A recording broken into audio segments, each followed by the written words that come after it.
నెహ్రూ గారు ఒక మాట చెప్పారు.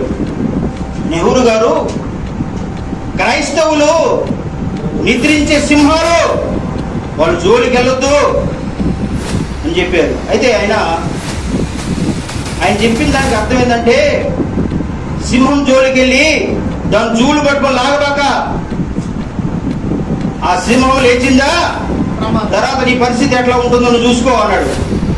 అయితే కొంతమంది మన క్రైస్తవులు నిద్రపోయే సింహాలు అని నిద్రపోతానే ఉన్నారు కొంతమంది. నెహ్రూ గారు చెప్పింది ఏంటంటే, ఒరే క్రైస్తవుల జోలికి మీరు వెళ్ళబాకండ్రా, క్రైస్తవులు నిద్రించే సింహాలు అంటే అర్థమైంది.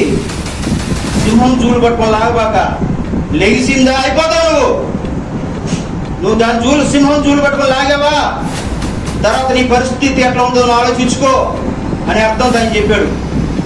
క్రైస్తవుడు విజృంభించే సింహము. ఎవరు క్రైస్తవుడు ఎవరు? విజృంభించే సింహము. రే సత్యం వైపు నిలబడబడే క్రైస్తవుడు. ఎక్కడ అన్యాయం జరుగుతుందో అక్కడ పోరాడేవాడు క్రైస్తవుడే.